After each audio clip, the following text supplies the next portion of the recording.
In this video, we are going to focus on and look at your deductible expenditure. In the process of determining the taxable income, certain expenses incurred are deducted from your income. If you are in the process of calculating a taxpayer's taxable income, you will have to know which amounts of the expenditure may be deducted, as a taxpayer would like to be able to deduct as much of their expenses as possible. If you look at the basic framework for determining your taxable income, you always start with your income, which consists of gross income and exempt income. Then less all of your possible deductions. This gives you your taxable income before any capital gains. Then you add any taxable capital gain made during your year of assessment, which ultimately gives you your taxable income. Deductions of a general nature need to fulfill the requirements set out in Section 11A, read with Section 23. This is referred to as your general deduction formula. Now, the first requirement is your positive test, and this is set out in Section 11A, the requirements for what may be deducted. Then, Section 23 stipulates what may not be deducted, and this will be your negative test. The general deduction formula can be broken up into different components. Now, the first component, which is the most important, is the carrying on of a trade. So, in other words, the taxpayer must carry on a trade before we can deduct anything. Now, although this definition is very wide, it does not include all forms of income-producing activities. Passive investment activities are not considered to be trading activities. For example, activities producing interest, dividends, annuities, and pensions are not included in the definition of trade. The next component will be your expenditure and losses. Now, deductible expenditure is not restricted to expenditure in cash, but also includes the outlay of amounts in a form other than cash. The next component is actually incurred. Expenditure that may be deducted includes both amounts paid and amounts for which the taxpayer has incurred a liability. In other words, a taxpayer may deduct expenses actually paid and amounts owing. The next one will be your year or period of assessment. For income tax purposes, the expenditure will be incurred and deductible during the current year of assessment, but remember, for accounting purposes, it might be dealt with as prepaid expenditure. Your next component. In terms of Section 11A, deductible expenditure is only restricted to expenses incurred in the production of income. And the very last component, not of a capital nature. Just as capital receipts are excluded from the definition of gross income, so too is capital expenditure prohibited by Section 11A. It's very important to understand that the tests to determine whether an amount from a gross income point of view is of a capital nature or not are different from those used to determine whether expenditure is of a capital or revenue nature. There are so many rules and regulations in tax legislation that these rules and regulations are often open for interpretation. That is why you will find so many court cases on various tax issues. Each component of the general deduction formula is also supported by various court cases. The following court cases are definitely not all the court cases used to support the requirements of the general deduction formula. However, they are definitely the most referred to court cases. The first requirement, carrying on any trade. De Beers Holdings. It was held that the absence of a profit does not necessarily exclude a transaction from being part of a taxpayer's trade. In the Burgers court case, it also states that the fact that there's no continuity or there's a lack of profit, motive or risk does not necessarily mean that a trade is not being carried on. However, in this court case, the taxpayer's burden of proof increases when one or the other element is not present. The next requirement, expenditure and losses. Now in Joffe and Company, to sum it up, it states that the word loss is sometimes used to signify a deprivation suffered by the loser, usually an involuntary deprivation, whereas expenditure usually means a voluntary payment of money. The next one, actually incurred. In Caltex Oil, it was stated that the taxpayer may have incurred a liability which is payable only after the end of the year of assessment, and this would still be deductible. In other words, expenditure actually incurred does not mean amounts that are due and payable. In Nasionale Persbeperk, it states that if a payment is conditional on the happening of an event, whether suspensive or resolutive, the expense is only actually incurred once the condition has been met. In Edgar's Stores, before an expense can be deducted in terms of Section 11A, it must be unconditional. That is to say, the expense must not be contingent, the event must have taken place.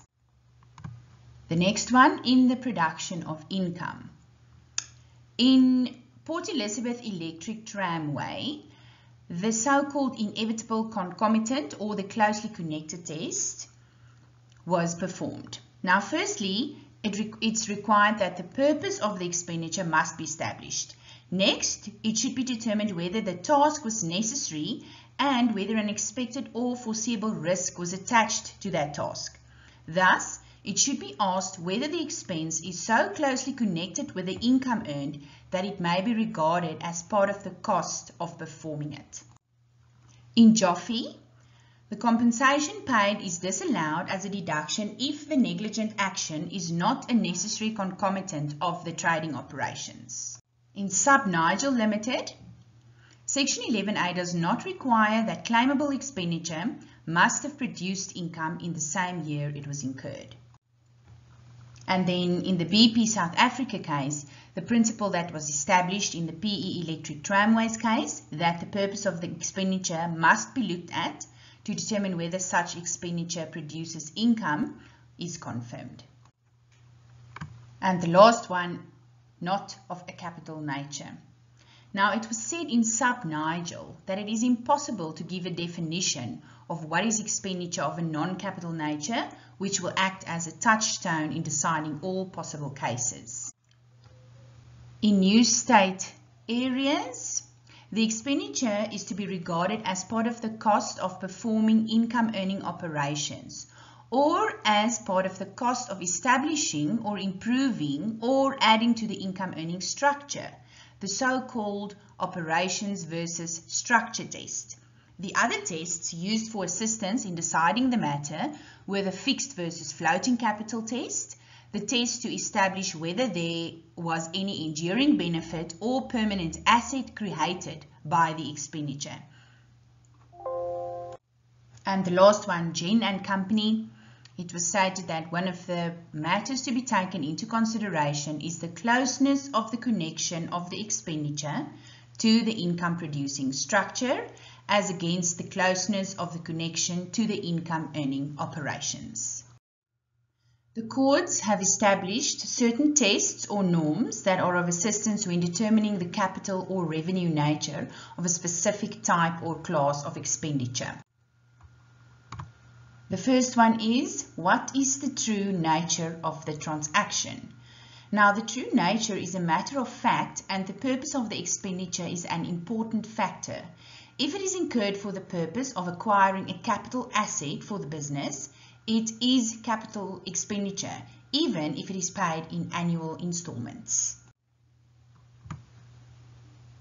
One of the matters to be taken into consideration is the closeness of the connection of the expenditure to the income producing structure as against to the closeness of the connection to the income earning operations.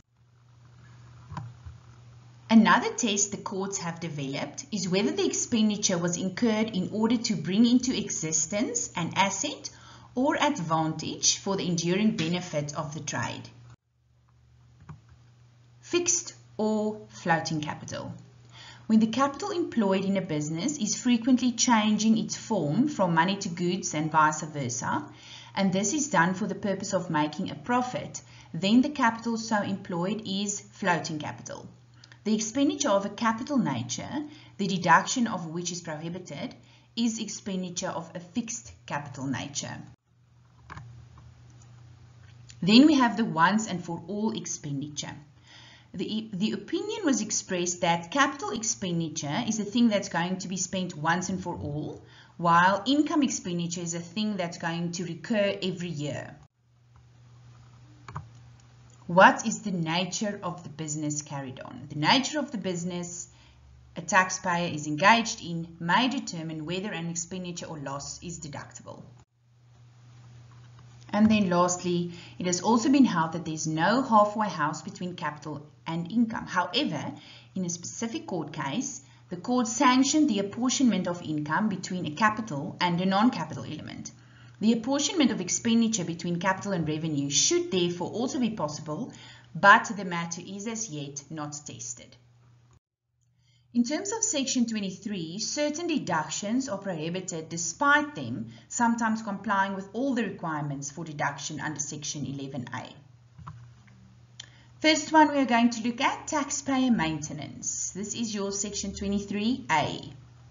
The cost incurred in maintaining the taxpayer, their family, or the establishment is not deductible. Any domestic or private expenses are prohibited as a deduction. That is Section 23B. Section 23C, recoverable expenditure. A loss or an expense is not deductible to the extent to which it's recoverable under a contract of insurance, a guarantee, security, or an indemnity. Section 23D, any tax and interest of penalty. In other words, any interest or penalties and even taxes payable are prohibited deductions.